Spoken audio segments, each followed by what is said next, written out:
Herkese selamlar. Bugün biz artıq sizlərlə işçinin işdən azad edilməsini öyrənəcəyik. Gəlin başlayaq. Bunun üçün nə edirik? Biz kadrlara daxil oluruq. Yəni burada adam şəkli olan hissələrə. Həm aşağıdan, həm də yuxarı hissədən biz kadrların işdən azad edilməsini seçə bilərik.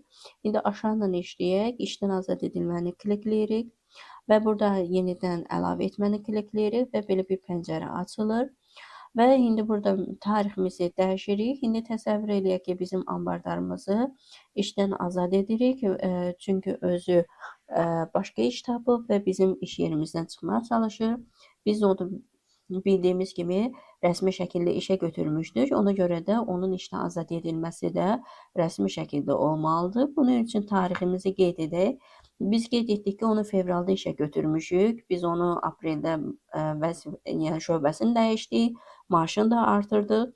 İndi isə onu işdən azad edirik. Təsəvvür eləyək ki, sentyabrda gəlib deyir ki, mən işdən çıxıram və biz yazırıq 09 01 və 2025.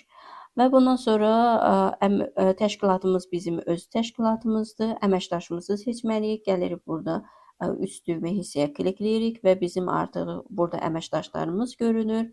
Və indi kimi işdən azad edəcəksə onu seçirik. Yəni Əli Vəliyevi 2 dəfə klikləməklə avtomatik olaraq özü düşür.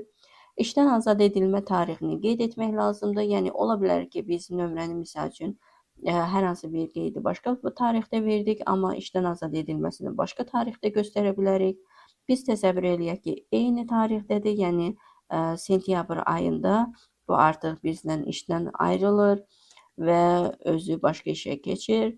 Sonra gəlir işdən azad edilməsinin əsası. Bu mütləq şəkildə qeyd olunmalıdır. Çünki biz qeyd etdik ki, bu şəxsi biz rəsmi şəkildə işə götürdük, yəni seymanı təsdiqlədik və s. kimi və bunu işdən azad etməmiz üçün də mütləq şəkildə biz bunu səbəb verməliyik.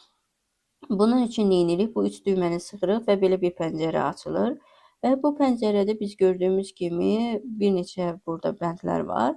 Və bu təlim xarakterli olduğuna görə konkret yoxdur, amma iş mühitində mütləq şəkildə bu bəndlər göstərilməlidir və əlavə olunmalıdır. Bildiyimiz kimi əmək məcəlləsinə uyğun aparılmalıdır və əmək məcəlləsinə görə 68-ci maddə o göstərir ki, işçinin öz xahişi ilə çıxarılıb.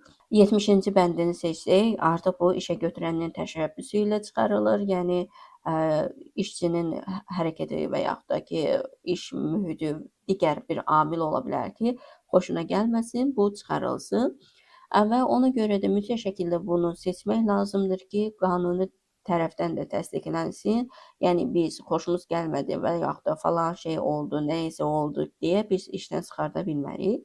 Bunun üçün biz bunu 68-ci maddə ilə qeydə alırıq və artıq rəsmi şəkildə ona əmr veririk ki, falan maddəyə görə bu işdən çıxdı və gələcəkdə də biz onu vergidə də və yaxud da digər bir hesabat işlərində də göstərə bilərik ki, bizə gələcəkdə heç bir problem olmasın.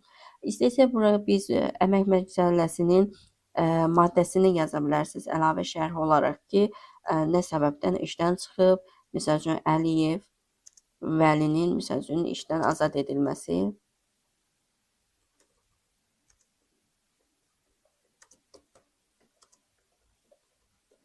Və bu şəkildə də qeydlər apara bilərik və artıq bu şəkildə qeydlər apardıqdan sonra OK düyməsinə sıxmaqla biz artıq Əli Vəliyevi işdən azad etdik və artıq demək olar ki, onunla da rəsmi şəkildə ayrıldıq. İndi gəlin kadrlar uçuruq sənədinə baxaq.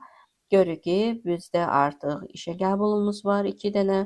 Sonra bizim iş gedənə ilə iş yeri dəyişməmiz, şöbəli yer dəyişməmiz oldu və artıq bir şəxsimizi də işdən azad etdik. İndi növbəti dərslərdə artıq biz bu şəxslərin əmək haqqını ödəyəcəyik və bununla da əmək haqqının necə ödənilməsi haqqında da öyrənəcəyik.